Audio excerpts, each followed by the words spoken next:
Hello, welcome to another Travelling Turtle adventure. I'm in Camley Street Nature Reserve, which is about 2 or 3 minutes walk from the Eurostar check-in at St Pancras International Station, but it could be another world away, and that's my slightly clunky link into what we're doing today. We've already done an adventure to see how far you can get from St Pancras by train in 24 hours. That got us to the far south of Italy. There's always been something nagging at the back of my mind. Would it be possible, using only surface-level public transport, to get from London to another continent in 24 hours? Now, normally the answer is no, I think. But on a Sunday, when there's an extra Eurostar and an extra TGV to cope with the end of the weekend rush, it might just be possible. I think we can get from St Pancras to another continent in 23 hours and 59 minutes. This is highly likely to fail, but we've already got a little bit of a early scare. The inbound Eurostar from Paris to form my outbound one is cancelled. I'm hoping the Eurostar magicians at Temple Mills Depot can magic us up a new train for that. But let's head to St Pancras and see if we can indeed hop to another continent in 24 hours. There's a good chance this fails, but Mrs. Turtle and I are going to give it a go.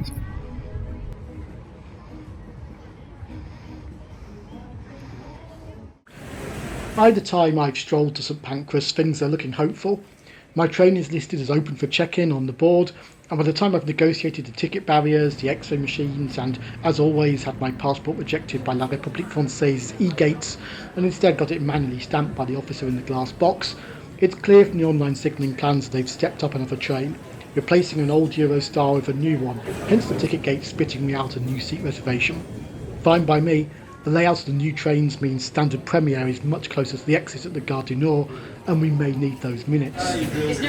Eurostar 9038, we're ready for you all, shouts the cheery St Pancras staff member, and we make the familiar trundle up the travellators to the long train above. As ever on these challenges, we're starting our 24 hours from when the wheels start turning, and adjusting for time zones to ensure I really do get 24 hours.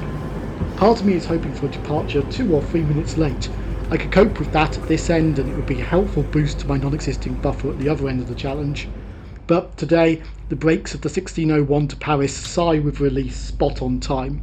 Maybe even 15 seconds early, but we'll ignore that. And our challenge is underway.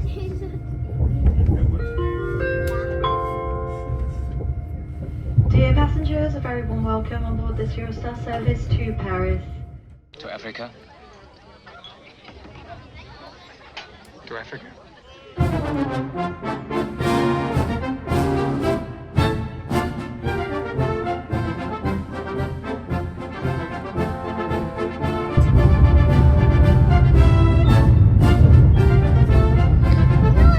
Out of the North London tunnels, and we're past the final outposts of New London vernacular architecture as we race into the marshes and light industry of the South Essex littoral.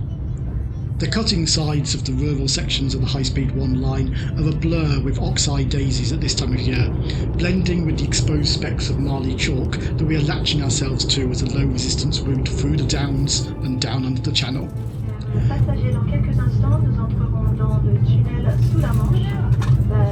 A pleasant sort of lunch-dinner hybrid appears at our table to help distract from the 20 minutes of subsea darkness, the lentissimo middle movement between the high-speed running on either side.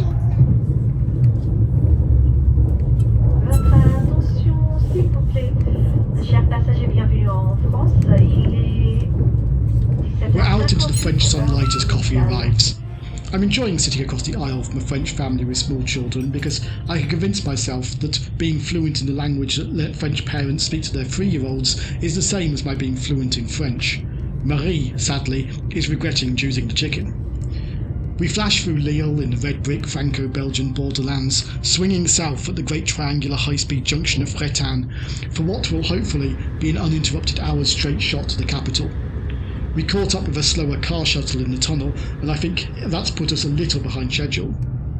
As we leap over the valley of the Oise, Madame le Chef du Train comes on the PA to mark Father's Day. On behalf of Eurostar, she thanks tous les papas for what they do. Alas, Marie across the aisle's dad misses this as he's fast asleep with a serviette over his eyes.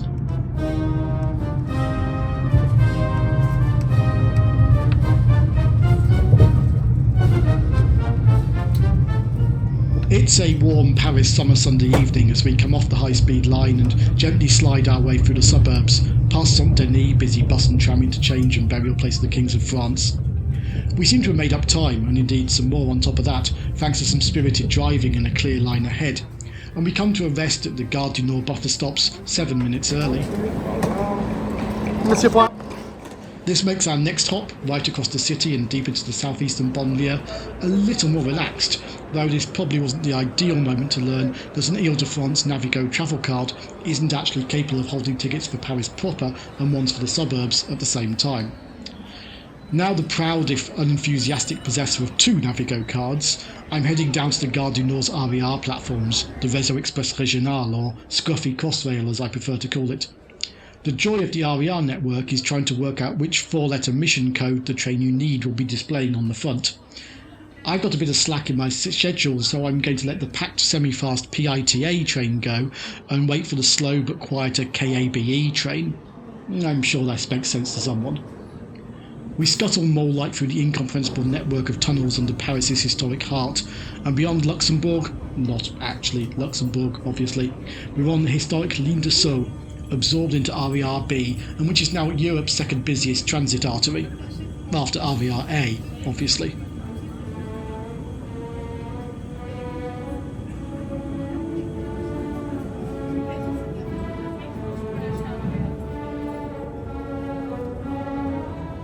We're soon above ground, slicing straight through the sunny, studenty southern suburbs.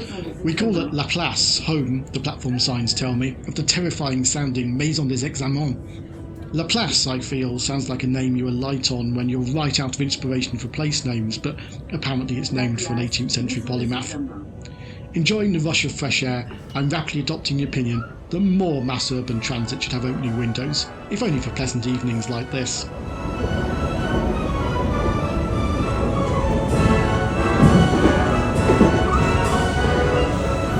Attention à la marche en descendant du train.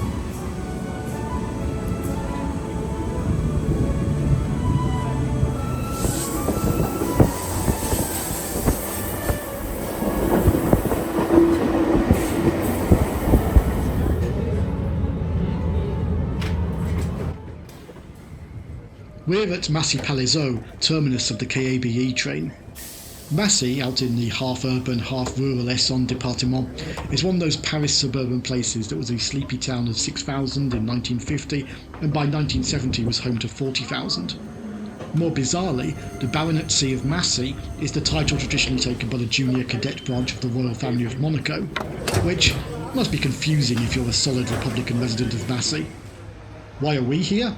Well, the answer lies just next door to the bustling RER station, the smart but rather sleepy suburban TGV station. I've opted to come here rather than the central Gare de Montparnasse because, had the Eurostar been late, intercepting the southwest-bound TGV here instead would have gained me a few precious minutes. I had nightmare visions of charging fruitlessly along the never-ending corridors between Montparnasse's metro station and the mainline platforms. As we can see, Massie TGV is not the best served of stations. I'm here at 8:30 to catch the last departure of the evening. The actual high-speed platforms lurk deep below the stations in a concrete trench, which is full of French people snogging. Where do they think they are? France? Invisibly, but very audibly, non-stop TGVs roar past behind the concrete wall on the non-platform lines, en route to Montparnasse. The additional end-of-weekend evening peak TGV to Bordeaux slides into the concrete borough of Massie. 18 double-deck coaches, in typical SNCF stack 'em high, run 'em infrequently fashion. But I'm not complaining. This Sunday evening train makes this challenge feasible.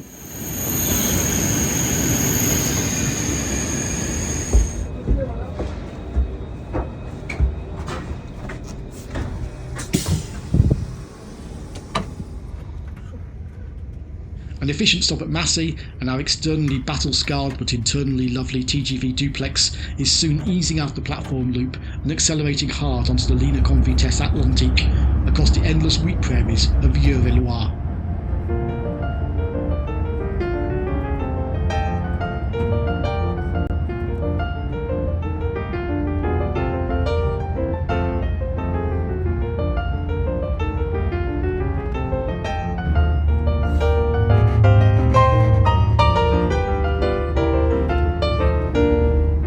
As we had bustled into Massie TGV's mini Monoprix supermarket just 10 minutes before it closed, offerings that weren't the astonishing range of biscuits were limited, so dinner became a random scavenge of what remained.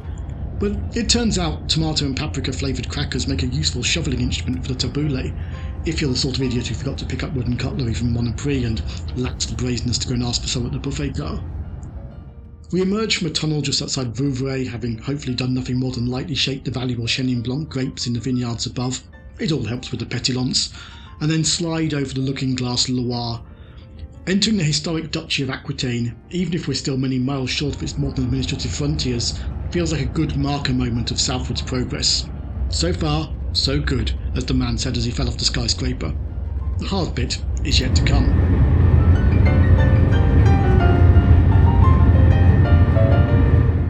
After 400 kilometres of non-stop cruising at around 300 kilometres an hour, TGV 8439 ducks briefly off the high-speed line to serve scaffolding encased Angoulême station, where the lion-emblazoned regional trains sleep tonight, proudly bearing the feline heraldry of Nouvelle Aquitaine.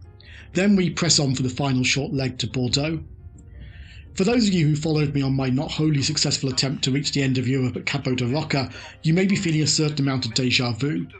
You'll know already that the sad demise of the Sud Express night train into Spain means there is the grim inevitability of an overnight coach ahead. And you'll be remembering, possibly with a slight thrill of schadenfreude, those frozen early morning hours on the Bayonne riverfront, waiting for a horrifically delayed Alsa coach. Okay, so this is getting a little bit tedious. Bus is now 2 hours late and counting. Connection at Vitoria is definitely gone. Is this challenge simply me trying to get my revenge on Iberian road transport? Well, Alsa isn't planned to feature, but I've gone for belt and braces, booking 2 options to take me forward from where the trains give up. And excitingly, courtesy of the live tracking on Flixbus's website, I can see that my train is now overhauling, longitudinally at least, our next vehicle, itself running on time on its journey from Paris. That's the simpler of the 2 options, and I take the risk to press cancel on the BlaBlaCar and train tickets for my other route, the pleasant feeling of a rush of pounds into my bank account tempered by the inevitable worry that I've made the wrong call. Pretty much spot on time at 11:10, our TGV hoves to under the magnificent Gustave Eiffel designed arch station roof of Bordeaux Saint-Jean. You can understand why it's twinned with St Pancras, architecturally. Perhaps one day they'll become conjoined twins linked by direct trains, though I won't hold my breath. Thank you for choosing the most ecological form of transport, announces the chef du train in his farewell spiel. Apart from foot and bicycle, évidemment, he quickly adds, perhaps suggesting he doesn't see these as major competitors on the Paris-Bordeaux axis. Heading out through the fine station hall, emblazoned with a map mural that is at once beautiful, yet also heartbreaking for how much of the spider's web of lines it shows across the Midi have now rusted away into the scrub and shrubs of the south, and we're making the short walk down to the banks of the Garonne, and a less glamorous transport hub.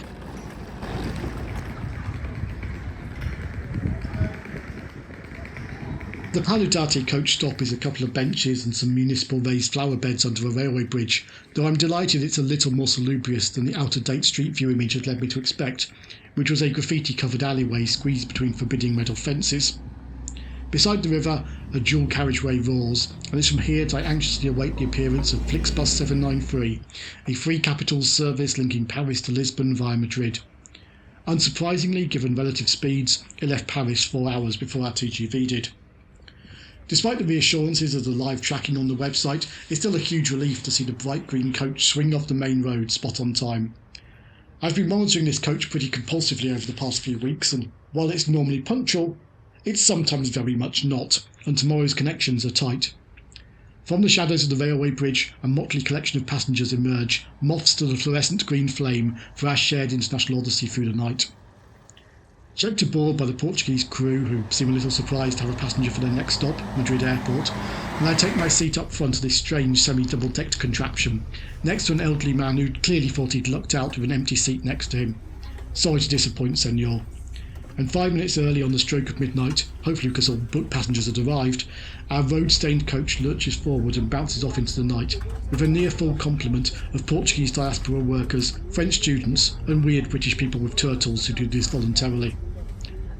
It quickly turns out that the front seats, sold as panorama seats, should come with a free chamois lever to keep the upstairs windscreen from steaming up. Some sort of aircon issue, I think. Not that there's much to see on our arrow straight autoroute journey across the Landes in France's southwestern extremity, just the lights of convoys of refrigerated trucks carrying Spanish vegetables and citrus fruit towards northern European stomachs.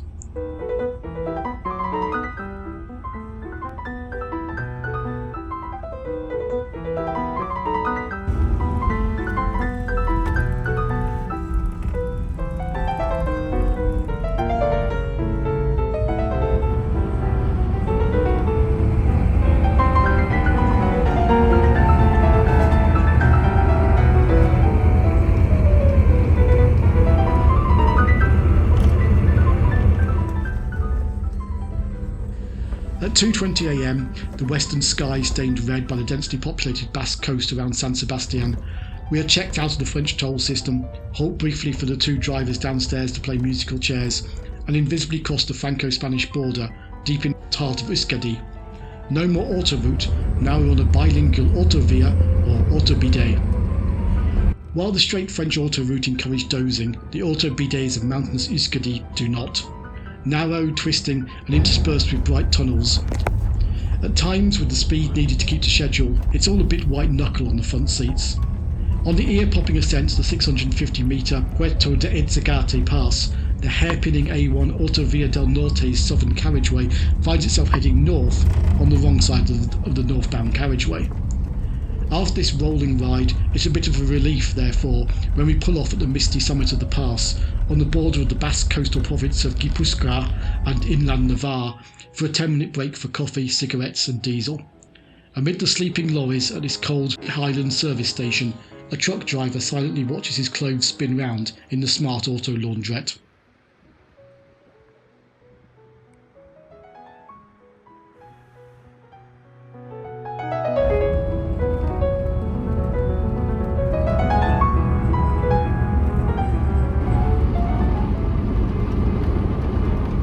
As our coachload of travellers dozes, tosses and turns, dawn slowly breaks over the red soil of Segovia province, as the Autovia del Norte rolls endlessly on. On the positive side, the seats on this coach recline generously.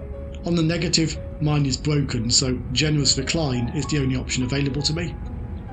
While the landscape has become gentler and the skies wider as we head south, on the horizon, picked out against the pinkish hues of morning, are the dark outlines of the Sierra de Guadarrama, the final mountain range that stands between us and the Spanish capital.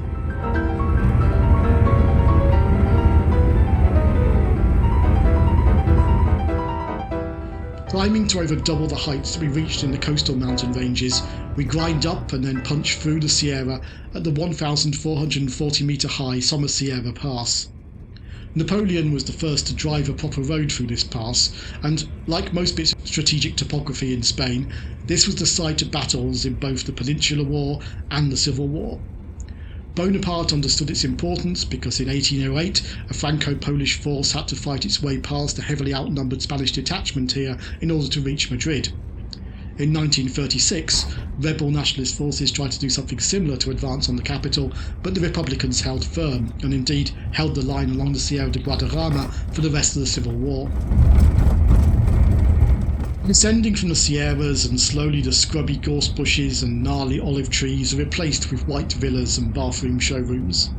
We start to encounter the first bits of sticky traffic as we approach the fringes of the Madrid peak hour, which is why I'm getting ready to hop off this bus when it reaches the airport. It goes on to serve Madrid's main southern bus station, practically next door to the Atocha railway station from where I need to head south.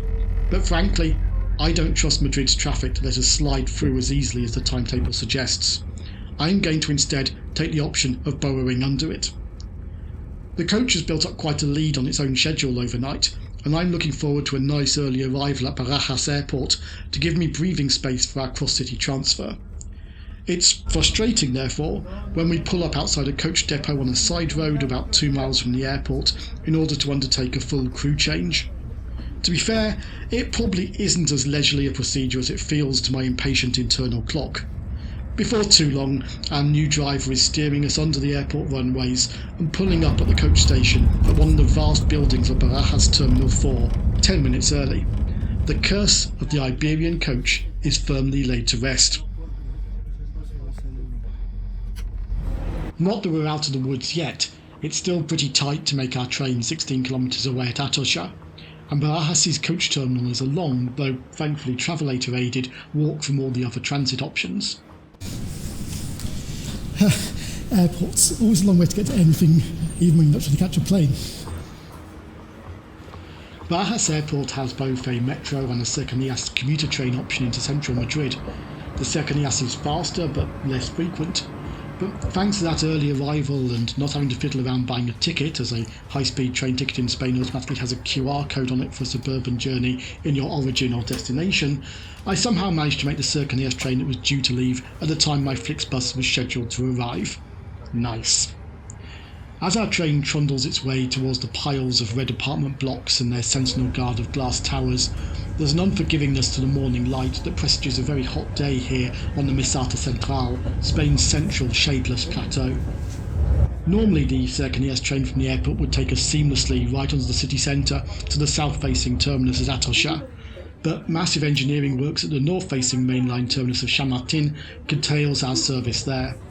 But it's a very quick and easy change onto another service to take us through one of the two parallel city centre tunnels on its way to Guadalajara, where it's fiesta time. Or maybe that's the other Guadalajara. We arrive at the vast suburban station at Atosha with plenty of time to spare. Alas, we can't use it to enjoy the famous botanic garden and the old mainline train hall. Mrs. Turtle and I are clearly destined never to get to visit. When we passed through here on the abortive Cabo de Roca trip, we were racing for a bus to Lisbon and didn't have time.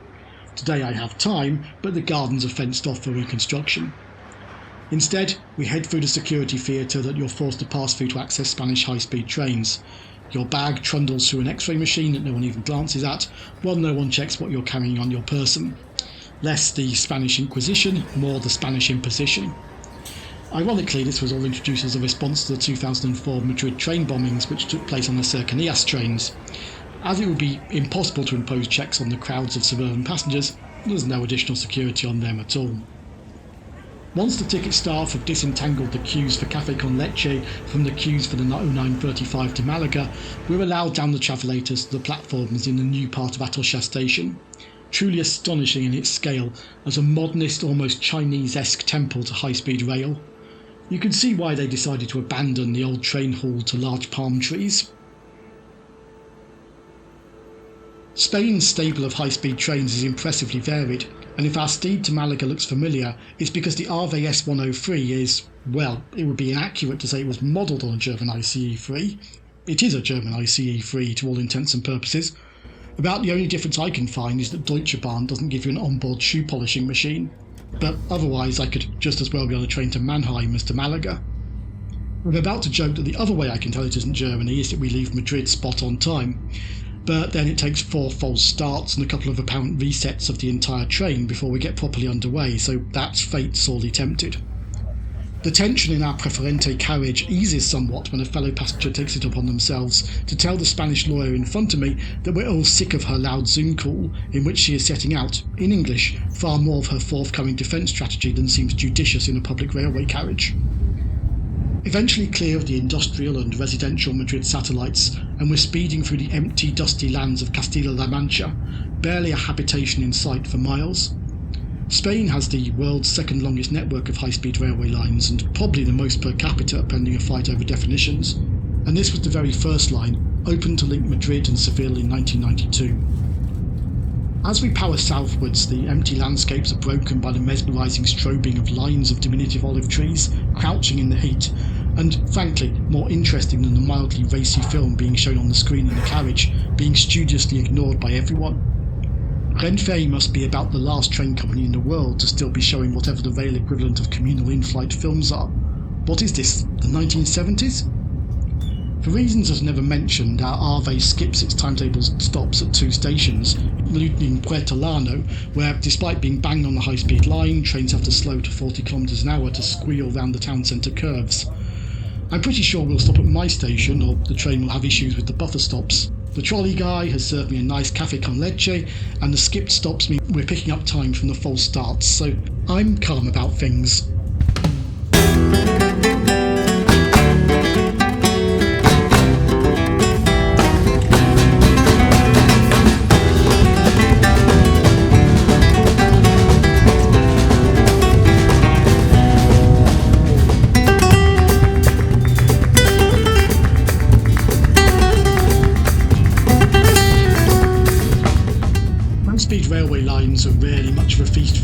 traveller's eyes, very much the motorways of the railway world, but the southern route out of Madrid is a clear exception.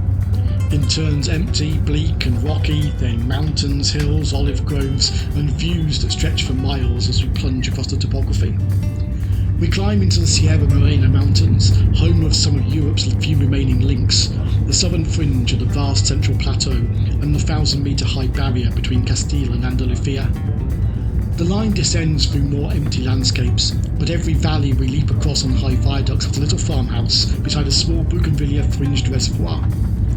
To the relief of the Americans next to me, it's announced that we will indeed be making our scheduled stop at Cordoba as we plunge towards the city from the Sierra.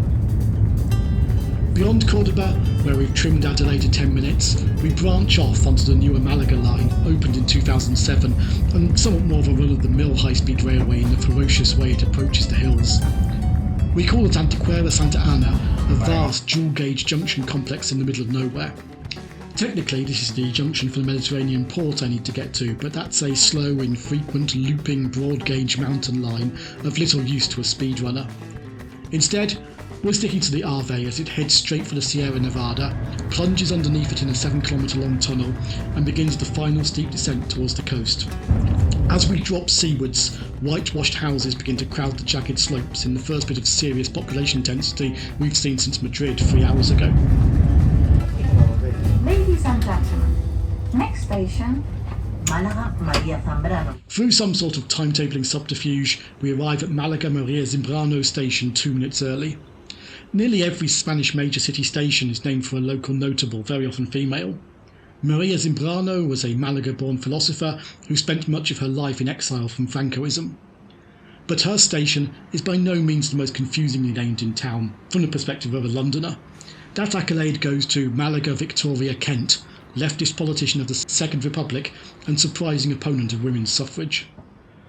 Malaga's main station is primarily a huge shopping centre with a handful of platforms attached, but it is ferociously and delightfully air-conditioned and has a nice cafe that can supply me with a cheese baguette that is either beyond superb or I'm just so starving that anything will taste good. Sticking my head out into the 30-degree plus temperatures of Malaga, where remnants of the old station stand guard in front of the new glass edifice and bright flowering trees shape the taxis. We haven't seen the Mediterranean yet, and we won't have time to get to it here in Malaga, but at the far end of the station's avenida are the unmistakable silhouettes of container-loading cranes and the superstructures of ocean-going ships. Malaga is a dead-end terminus, and it's the end of the rails for us here. The city's bus station, in a feat of transport integration and very near full integration of air conditioning, is right next to the railway station. The architecture looks like a bus station for a good-sized English market town, but with smarter buses and more digital information. Here's my smart green ride along the coast, operated by Comes as part of an integrated service of express buses along the trainless Costa del Sol. Our Cadiz-bound coach, every seat taken, makes a spot-on-time departure from the bus station, meanders around the palm tree-filled intersections and accelerates west on the Avenida Andalucia. We're heading for our final connection and it's a tight one. I'm looking warily at a few patches of red showing up in the Google Maps traffic mode on the Autopista del Mediterraneo. At last, the motorway lives up to its name, climbing high enough into the foothills of the mountains that line the costa that the hazy blue-grey sea can be seen along the lines of villas and apartment blocks that line its shores, discoloured through the tinting of the coach's windows.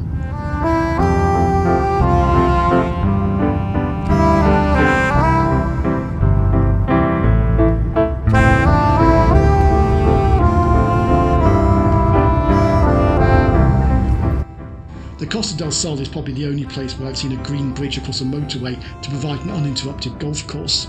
These things tend to be built for migratory wildlife. If the train journey to Bordeaux was like reading an expensive wine list as we raced past the villages of Premier Cru, this bus journey is like reading a travel agent's window. Ask your parents, kids. Torremolinos, Fuengirola, Marbella. This road provides fascinating contrast between the two sides of the coach. To the right, steep jagged mountains, stern and wild.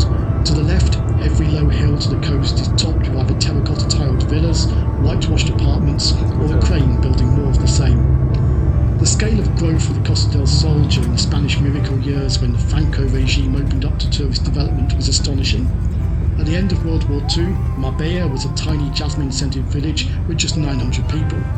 Now it has 160,000, its bus station a bustling hub as befits the largest town in Spain without a railway.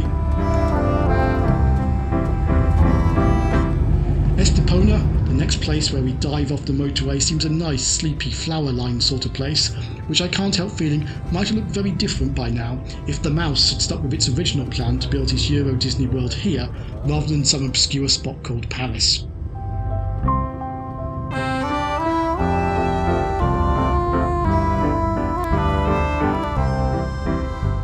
It turns out a lot of the red patches along the motorway were at the remarkably expensive and frequent toll plazas, where we're able to gratifyingly shoot straight past the cash-paying traffic at the regular booths, courtesy of our electronic bus tag.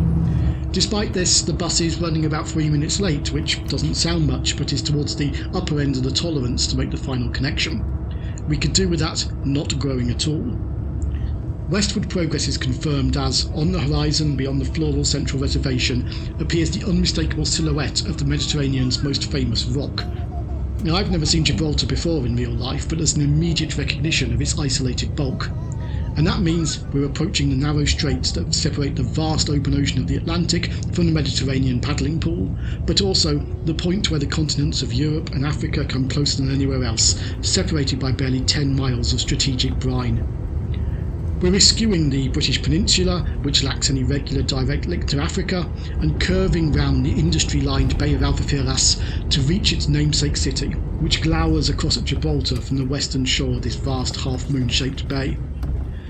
Now we're facing sticky traffic we can't bypass, and by the time we are working our way through Algeciras' roads to its bus station, this is all getting a bit tight.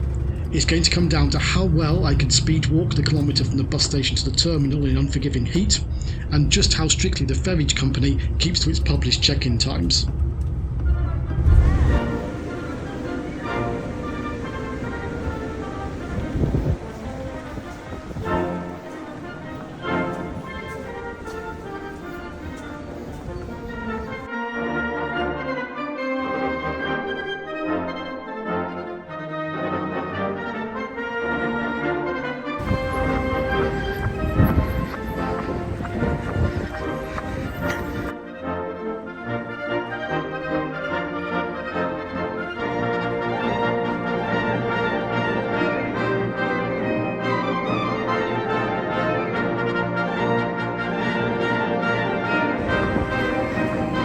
The temperatures are pushing 34 degrees and there's very little shade in Algeciras port, bar a few scant palm trees and lots of reflective hard surfaces.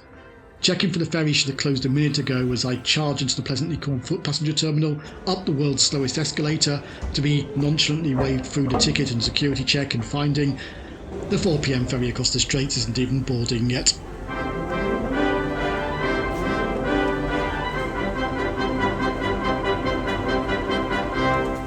At 10 to 4 we are released to begin the long walk along elevated corridors to the ferry berth.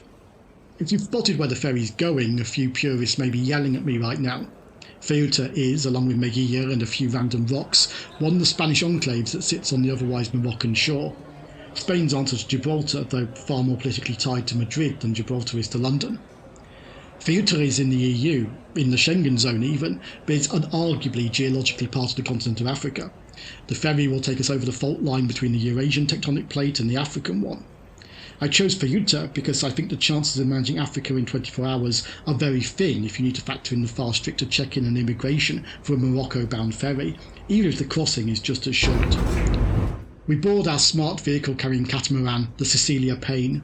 She used to be called the Jonathan Swift and was the predecessor ferry to the Dublin Swift catamaran that I took across the Irish Sea in my How Far West Can You Get adventure.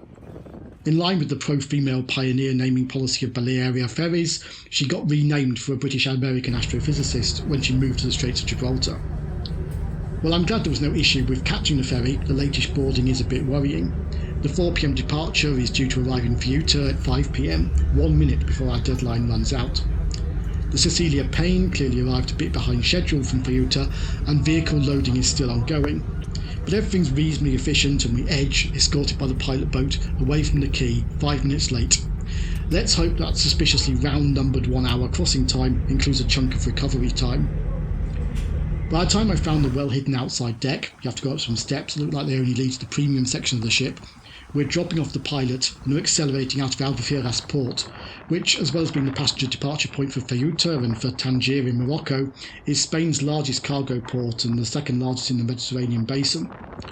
We power out into the bay, the 4 Caterpillar engines pushing us to 40 knots, past moored cargo ships waiting for berths or empty and high in the water, waiting for smoother times for global trade, past the towering limestone ramparts of the Rock of Gibraltar and out into the open straits.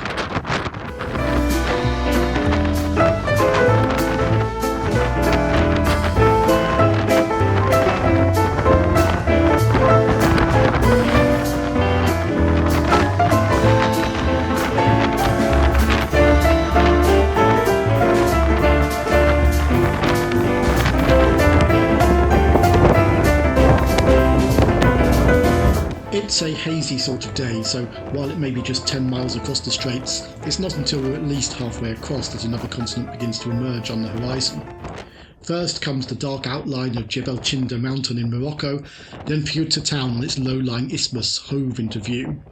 It feels like we're heading towards an on-time arrival, and yet, worryingly, the Cecilia Payne is slowing down, almost to a stop. Are we waiting for something to leave Futa harbour? This is getting hairy. 5 minutes. Eventually we begin to accelerate a little again, past Monte Hacho at the end of the Ceuta Peninsula, a somewhat diminutive candidate for the southern pillar of Hercules alongside the Rock of Gibraltar. It turns out that, on this side as well, we are waiting for the pilot. Quite why a ship and crew that makes the entrance into this harbour 4 times a day needs this assistance, I'm far from clear, but it has used up vital minutes.